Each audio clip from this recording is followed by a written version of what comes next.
നിങ്ങളുടെ favourite shows ഇനി ഒരിക്കലും മിസ്സാവില്ല. ഇപ്പോൾ C5 കാണും നിങ്ങളുടെ ഫേവറേറ്റ് ഷോ തികച്ചും സൗജന്യമായി. മഹേട്ടാ,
വയ്യാത്ത കാലുമായിട്ട് എന്തിനാ ഇറങ്ങി നടക്കുന്നത്?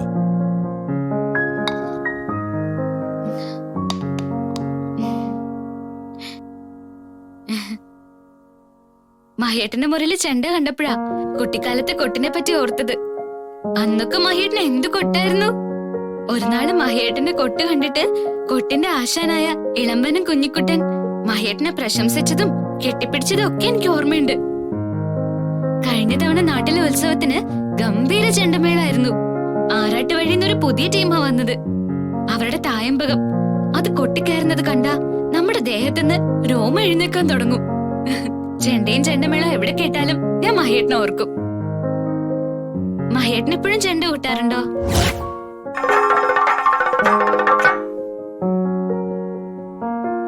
മഹേട്ടാ, എന്താ?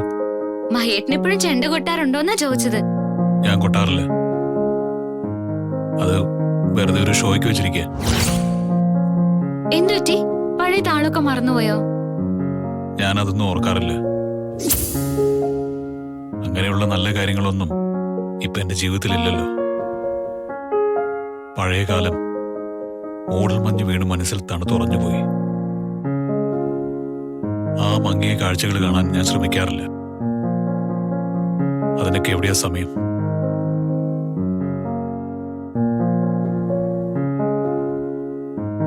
അയ്യോ, ശിവരൂപം മഹേട്ടന് കൊടുത്തില്ലല്ലോ.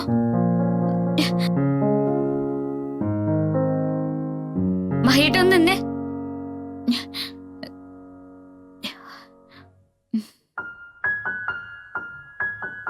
എന്തിനാ ഇങ്ങനെ ഓടി നടക്കുന്നത്? കാലിന് റെസ്റ്റ് കൊടുത്തൂടെ? ഞാനേ ഒരു കാര്യം മറന്നുപോയി. മഹേട്ടാ, ഈ ശിവരൂപം മഹേട്ടന് തരാൻ വേണ്ടിയാ ഞാൻ വന്നത്.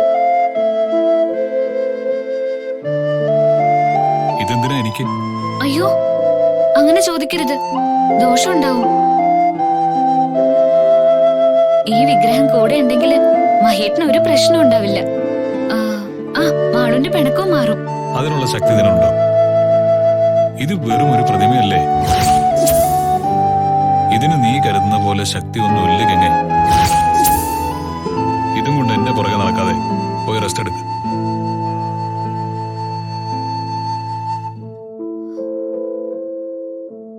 ശിവഭക്തനായിരുന്ന മഹേട്ടൻ തന്നെയാണോ ഇത് പറയുന്നത്?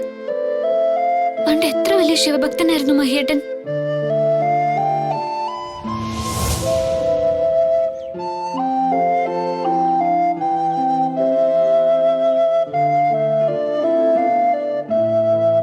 ഇങ്ങനെയല്ല ഭഗവാനെ തൊഴേണ്ടത്. ഇങ്ങനെ ചെയ്താൽ ശ്രീ മഹേശ്വരൻ കോപിക്കും, നിന്നെ ശിക്ഷിക്കും. ഇതുപോലെ തൊഴുത് പ്രാർത്ഥിക്കണം. ഭഗവാനെ മഹേശ്വര, ഞങ്ങളെ കാത്തു രക്ഷിക്കണേ. എന്തിനാ ചിരിക്കുന്നത്? പ്രാർത്ഥിക്കുമ്പോ ശ്രീ മഹേശ്വരന്റെ രൂപം മാത്രമേ നമ്മുടെ മനസ്സിൽ ഉണ്ടാകാൻ പാടുള്ളൂ. അല്ലെങ്കിൽ നമ്മുടെ പ്രാർത്ഥന ശ്രീ മഹേശ്വരൻ കേൾക്കില്ല. ഇനി പ്രാർത്ഥിക്ക്. ശരി. ശ്രീ മഹേശ്വര, ഞങ്ങളെ കാത്തുരക്ഷിക്കണേ.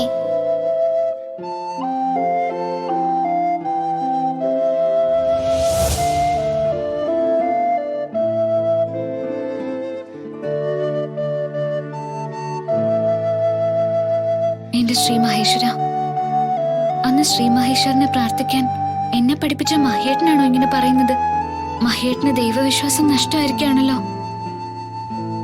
പഴയ മഹേട്ടൻ ഇങ്ങനൊന്നും ആയിരുന്നില്ലല്ലോ. ശ്രീ മഹേശ്വര, മഹേട്ടന് അങ്ങയിലുണ്ടായിരുന്ന വിശ്വാസം തിരികെ കൊടുക്കണേ. മഹേട്ടന് അങ്ങനെ പറഞ്ഞതുകൊണ്ട് മഹേട്ടനോട് കോപിക്കരുതേ. മഹേട്ടന് വേണ്ടി ഞാൻ ക്ഷമ ചോദിക്കുന്നു.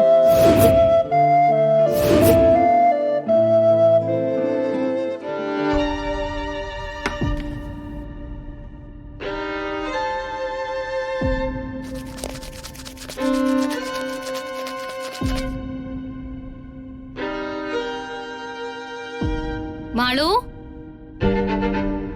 മോളെ ഇവിടെ ഇല്ലേ? മാളു,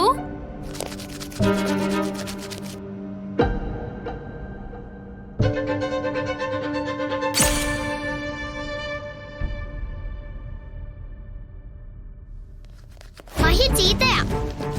എനിക്ക് മഹിയുടെ മോൻ കാണണ്ട.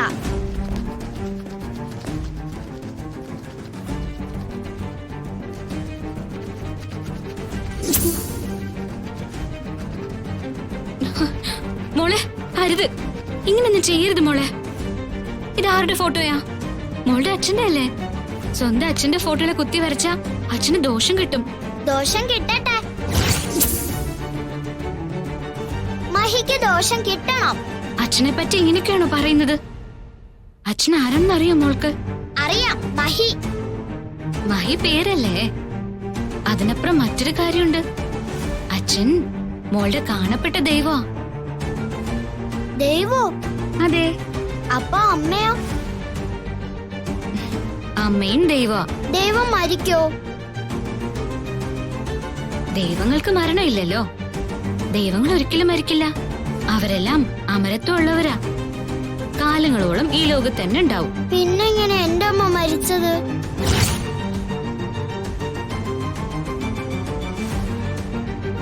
അമ്മ ദൈവമല്ലേ? അമ്മ എന്താ എന്റെ കൂടെ ഇല്ലാത്തത്? ദൈവത്തെ ആർക്കെങ്കിലും കൊല്ലാൻ പറ്റുമോ ഗംഗേ? ഇല്ല. പിന്നെ എങ്ങനെ എന്റെ അമ്മ മരിച്ചത്? മോളെ, അങ്ങനെയൊന്നും പറയരുത്. പറഞ്ഞ ദൈവം കോപിക്കും. എന്റെ ദൈവം അമ്മയാ. അമ്മ എന്നോട് കോപിക്കില്ല. എന്റെ അമ്മ എന്റെ കൂടെ ഇല്ല. ഉണ്ടായിരുന്നെങ്കിൽ ഞാൻ ഇങ്ങനെയൊന്നും ചെയ്യില്ലായിരുന്നു. ഡൗൺലോഡ് ചെയ്യൂ C5 ആപ്പ്. കാണൂ എല്ലാ എപ്പിസോഡുകളും സൗജന്യമായി.